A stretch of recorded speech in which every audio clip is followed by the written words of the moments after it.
ഈശോ മിശിഹായ്ക്ക് സ്തുതിയായിരിക്കട്ടെ. ഇപ്രാവശ്യത്തെ വീഡിയോയിൽ പ്രഭാഷകൻ 37 അധ്യായം ഒന്ന് വായിക്കുകയാണ്. ഇരുന്ന് വായിക്കാൻ നേരമില്ലാത്തവർക്ക് 1-2 പ്രാവശ്യം ഈ അധ്യായം ഫുള്ളൊന്ന് കേട്ടിട്ട് അതിൻ്റെ ക്വസ്റ്റ്യൻ ആൻസേഴ്സ് പഠിക്കുകയാണെങ്കിൽ എളുപ്പത്തിൽ അത് പഠിക്കാൻ സാധിക്കും. അതുകൊണ്ട് 37 അധ്യായം നമുക്ക് ആദ്യമൊന്ന് കേൾക്കാം. യഥാർത്ഥ സ്നേഹിതൻ. ഞാനും നിന്റെ സ്നേഹിതനാണെന്ന് എല്ലാവരും പറയും, എന്നാൽ ചിലർ നാമമാത്ര സുഹൃത്തുക്കളാണ്. സ്നേഹിതൻ ശത്രുവായി മാറുന്നത് മരണതുല്യമായ ദുഃഖമല്ലേ? ദുഷിച്ച ഭാവനയെ, ലോകത്തെ വഞ്ചന കൊണ്ട് നിറയ്ക്കാൻ നീ എന്തിനുണ്ടായി?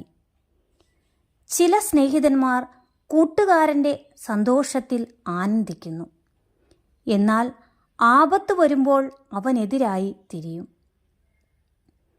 ചിലർ സ്നേഹിതരായി സഹായിക്കുന്നത് ഉദരപൂരണത്തിനു വേണ്ടിയാണ്, എങ്കിലും യുദ്ധം വരുമ്പോൾ അവർ അവനു വേണ്ടി പരിചയായി നിൽക്കും.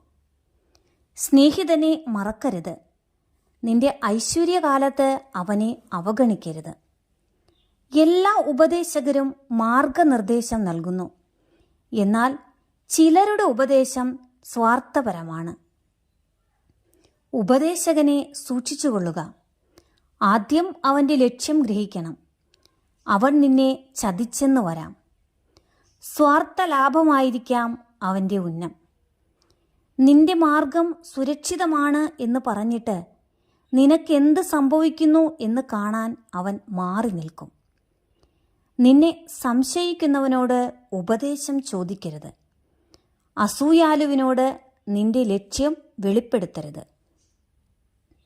സ്ത്രീയോട് അവളുടെ പ്രതിദ്വന്ദ്വിയെപ്പറ്റിയോ, ഭീരുവിനോട് യുദ്ധത്തെപ്പറ്റിയോ, വ്യാപാരിയോട് വിലയെപ്പറ്റിയോ, വാങ്ങുന്നവനോട് വിൽപ്പനയെപ്പറ്റിയോ, വിദ്വേഷിയോട് നന്ദിയെപ്പറ്റിയോ, ക്രൂരനോട് കരുണയെപ്പറ്റിയോ, അലസനോട് അധ്വാനത്തെപ്പറ്റിയോ, 1 വർഷത്തേക്ക് കൂലി കൊടുത്തവനോട് ജോലി പൂർത്തിയാക്കുന്നതിനെപ്പറ്റിയോ, മടിയനായ ദാസനോട് വലിയ ഉദ്യമത്തെപ്പറ്റിയോ ആലോചന നടത്തരുത്. ഇത്തരക്കാരോട് ഉപദേശം തേടരുത്. ദൈവഭക്തനും കൽപ്പനകൾ പാലിക്കുന്നവനെന്ന് ഉറപ്പുള്ളവനും നിന്റെ സ്വഭാവത്തിന് ഇണങ്ങുന്നവനും നിന്റെ പരാജയത്തിൽ സഹതപിക്കുന്നവനുമായ ഒരുവനോട് എപ്പോഴും ഒട്ടി നിൽക്കുക. നിന്റെ ഹൃദയത്തിൻ്റെ ഉപദേശം സ്വീകരിക്കുക, അതിനേക്കാൾ വിശ്വാസ്യമായി എന്തുണ്ട്? ഗോപുരത്തിന് മുകളിലിരുന്ന് നിരീക്ഷിക്കുന്ന 7 പേരേക്കാൾ സ്വന്തം ഹൃദയമാണ് കൂടുതൽ വിവരങ്ങൾ നൽകുന്നത്. എല്ലാറ്റിലുമുപരി സത്യമാർഗത്തിൽ നിന്നെ നയിക്കുന്നതിന് അത്യുന്നതനോട് പ്രാർത്ഥിക്കുക. യഥാർത്ഥ ജ്ഞാനി. ചിന്തയാണ് എല്ലാ പ്രവൃത്തിയുടെയും ആരംഭം. എല്ലാ ഉദ്യമവും ആലോചനയുടെ തുടർച്ചയാണ്. ചിന്ത ഹൃദയത്തിൽ വേരൂന്നിയിരിക്കുന്നു. അതിന് 4 ശാഖകളുണ്ട്: നന്മയും തിന്മയും ജീവനും മരണവും. നാവാണ് ഇവയുടെ നിയന്താവ്. മറ്റുള്ളവരെ ഉപദേശിക്കുന്ന സമർത്ഥന്മാരുണ്ട്, സ്വന്തം കാര്യത്തിൽ അവർ ബുദ്ധിശൂന്യരായി പെരുമാറുന്നു. വാചാലതയുള്ളവനും ശത്രുക്കളെ സമ്പാദിക്കാം, പട്ടിണിയാണ് അവൻ്റെ അനുഭവം. ഒന്നിലും ജ്ഞാനമില്ലാത്തതുകൊണ്ട് കർത്താവ് അവനെ അനുഗ്രഹിച്ചില്ല. തൻ കാര്യത്തിൽ ജ്ഞാനിയായവൻ്റെ ജ്ഞാനം അവൻ്റെ വാക്കുകളിൽ ഒതുങ്ങും. ജ്ഞാനി സ്വന്തം ജനത്തെ ഉപദേശിക്കും, അവൻ്റെ വിവേകത്തിൻ്റെ ഫലം വിശ്വസനീയമാണ്. ജ്ഞാനിയുടെ മേൽ സ്തുതി കുന്നുകൂടും, കാണുന്നവരെല്ലാം അവനെ ഭാഗ്യവാനെന്ന് വിളിക്കും. മനുഷ്യൻ്റെ ദിനങ്ങൾ പരിമിതമാണ്, ഇസ്രായേലിൻ്റെ ദിനങ്ങൾ സംഖ്യാതീതവും.